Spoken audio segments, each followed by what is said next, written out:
Republican Congressman Mike McCaul of Texas. He's the chairman of the House Foreign Affairs Committee.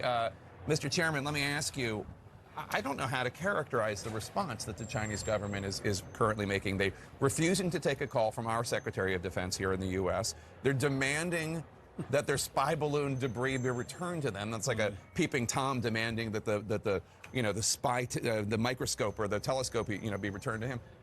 It almost seems childish. Right. That's very comical. I mean, a spy balloon at this altitude, as if we wouldn't see this. You can see it with the naked eye.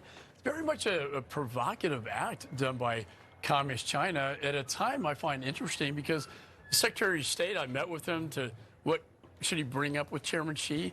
It was going to happen a week later, and now that's canceled because of this provocative act. I think it was a test. I think they were testing this administration. How are they going to respond to this? They knew we would see it. They're calling it a, weather balloon? Right. But in fact, why would they want it back so desperately? We're not going to give it back to them, and we're going to study the, what was on that balloon. Even if it's garbage, we wouldn't give it back to them, right? I mean, even if there's nothing usable. Let me ask you, we know the Pentagon says at least 3 Chinese spy balloons drifted over the U.S. when Trump was in office, although apparently they didn't know that until the Biden administration. CNN obtained a U.S. military intelligence report from April last year that documents one incident in 2019 when the balloon, quote, drifted past Hawaii and across Florida. I guess the first question I have is, how was the Pentagon or whomever able to go back and figure out that during the Trump administration these 3 balloons happened? Do you have any idea? Well, I'll have a classified briefing. I'm going to bring up these issues. I do think, from what I understand, that this probably had happened before. And for whatever reason, when I talk to the higher level officials, like the National Security Advisor, for instance, it was not communicated properly, but we had that in the intelligence community. So that's a whole another issue. However, it was never flown at this altitude that was visible to the naked eye and by commercial aircraft. That's what drew so much attention. And my question also is, why wasn't this shot down at the very beginning when it hit U.S. airspace over Alaska, the Aleutian Islands? Why wasn't it taken down?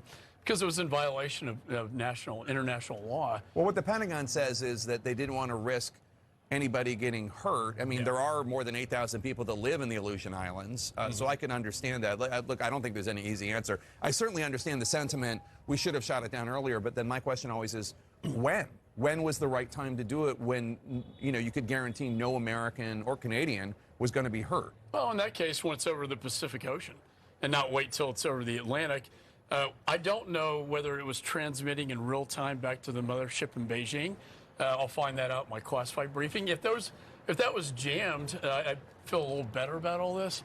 But if all that information's going back, remember, lower altitude can capture more intelligence as well, and so that remains to be an issue. But overall, it's what does this mean for the United States? It certainly deteriorates our already bad relationship with China.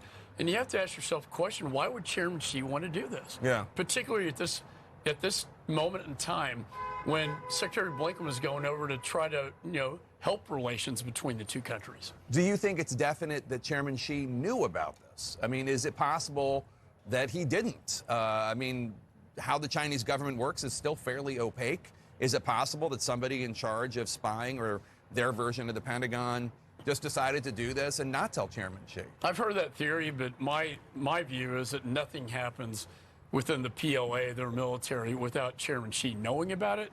And in fact, he may have directed this. We just don't know. So obviously the Biden administration, as any administration would in its place, is trying to spin this like, oh, it's, now we got all this information, we were able to study them, now we have the debris, et cetera, et cetera.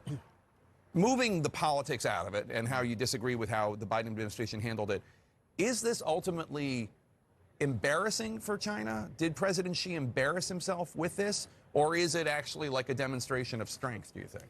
Depends on the point of view. I think China views it as weakness, that we allowed this our weakness, U.S. weakness, the United States. And that's what he was testing. We allowed it to traverse across the country. I think the administration's going to have their spin on this, and I do applaud them for shooting it down. But at the end of the day, I think the American people is a true judge here. How do they view it? I think they view it as I mean, it's a spy balloon so low in altitude you can see it with the naked eye, and we allow it to go all the way across the country, taking pictures of the national security assets throughout the country. I think overall it looks weak to me. What do you want to hear from President Biden on the matter, on the subject of foreign affairs today? I mean, I know that's probably like a 50,000-page book that you could write right now, but just like, what are some of the subjects you want to hear him talk about? The spy balloon? Do you want to hear him talk about supporting Ukraine, which I know is important to you? I think, Ukraine's important.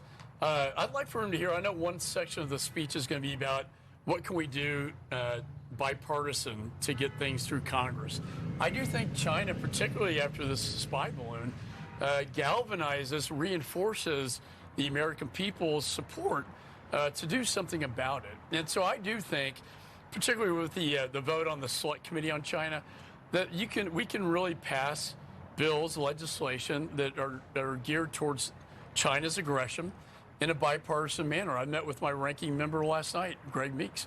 I think there's an appetite for that now, and certainly the spy balloon just reinforced and galvanized that support in the Congress. Yeah, and I understand the chairman of the Select Committee on China, Congressman Gallagher, is happy with who the Democrats picked, Raj Krishnamurthy, a Democrat from Illinois, also a serious legislator. Good to see you, Mr. Chairman. Jay, Thank you so much. Republican Congressman Mike McCaul, chairman of the Foreign Affairs Committee from Texas. Coming up to the center, the